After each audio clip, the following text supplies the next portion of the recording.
Nagsalita na itong si Coach Tim Cone tungkol dito sa hindi paglalaro ni Jamie Malonzo dito sa Gilas, Pilipinas. Sinabi nitong si Coach Tim Cone na ang nagiging problema niya ay parang yung kay Steve Kerr na naging coach ng US Olympic Team dati na hindi rin nagamit ng masyado itong si Jason Tatum dahil sa sobrang dami ng mga quality players doon sa kanyang team. So parang ganyan daw ang nangyayari ngayon kaya hindi niya nabibigyan ng minuto si Jamie Malonzo. Pero sabi ni Coach Tim Cone, credit kay Malonzo, very professional naman ito at tinatanggap niya yung nangyayari. Ganun pa man, marami nagsasabi na kinakailangan na siguro talagang gamitin to si Malonzo dahil nagkaroon ng injury si Calvin Oftana. Para doon sa hindi nakapanood doon sa laro ng Pilipinas kontra Iraq, nagkaroon ng injury ito si Calvin Oftana at ngayon ay day-to-day ang kanyang sitwasyon. Ibig sabihin, hindi natin natitiyak kung ito si Oftana ay makapaglalaro pa doon sa game ng Pilipinas kontra dito sa Saudi Arabia.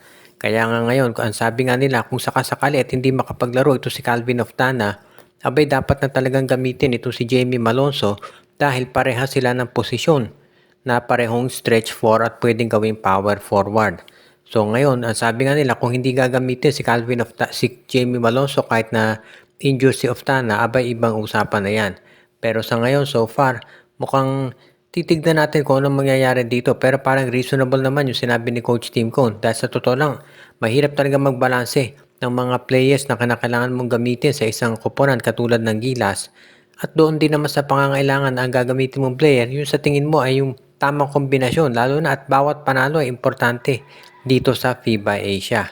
Kaya yan talaga ang magiging sabihin nga nating dilema ng mga coach na hahawak ng Gilas Pilipinas. Hindi lang itong si Coach Tim Cone, kung hindi maski sino pang coach ang hahawak ngayon dito sa koponan ng Gilas Pilipinas.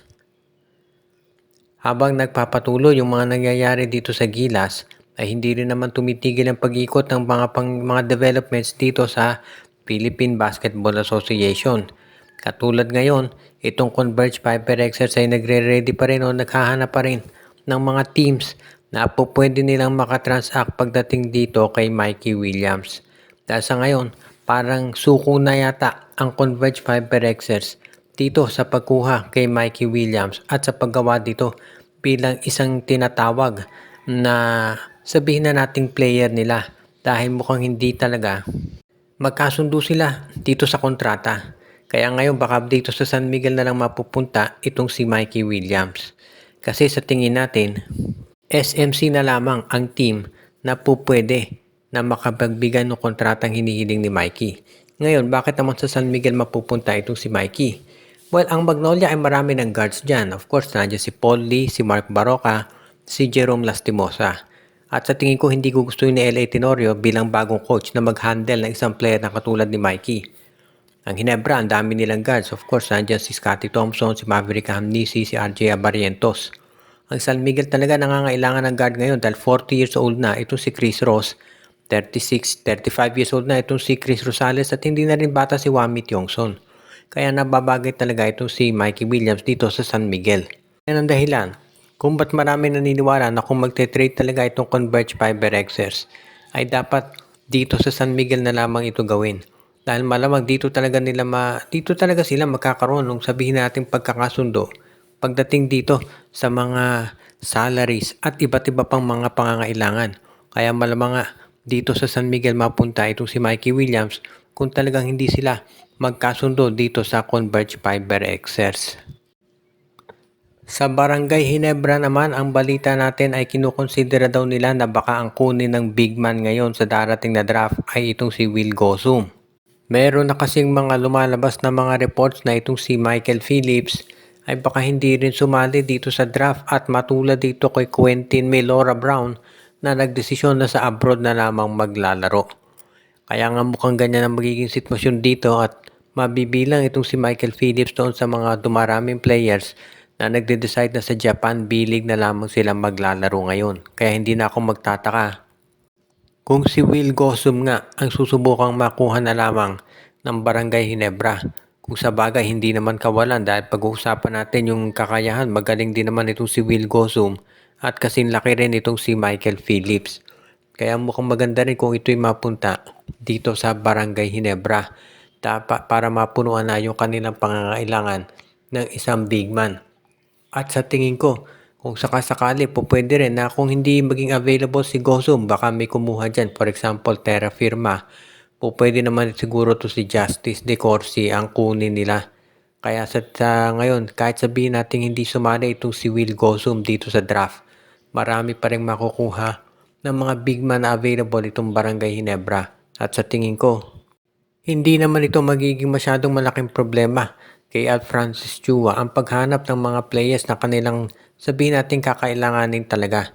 Dahil syempre alam naman natin, pagdating dito sa paghahanap ng mga big man, hindi matatawaran yung husay talaga ng SMC, sabihin na natin sa pagpili at paghanap ng kanila talagang mga kakailanganin. Alam naman natin yan talaga specialty nila.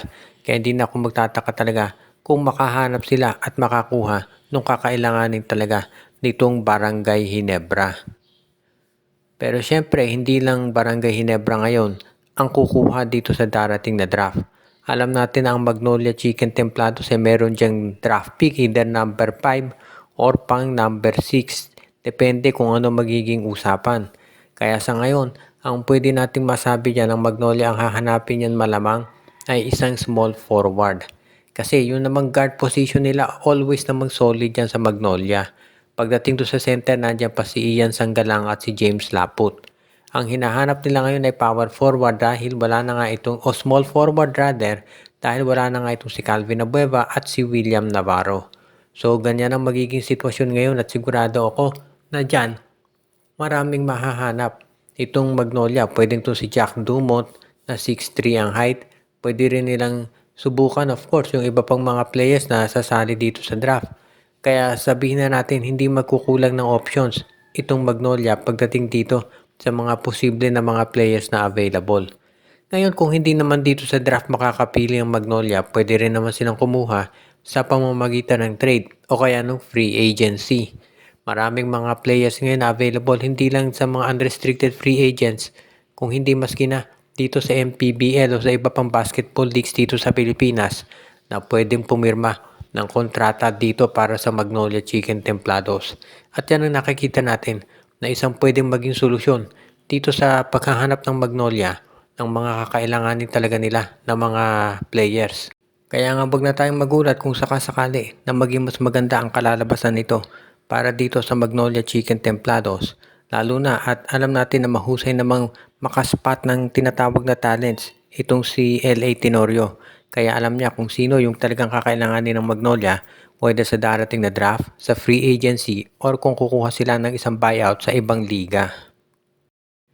Binabati natin ang ating mga taga-subaybay katulad ni Ireneo Salangsang, si Edwin Carmona Jr., pati na rin si Joshua Giray Espejo at Rosales family, Dexter Domer, si Enju, si Malyari Mascarinas, Katsakino Dukusin, si Dalmacio de Guzman, pati na rin si Joshua Giray Espejo at Rosales family, RG Bueno at Dalina family at iba pa.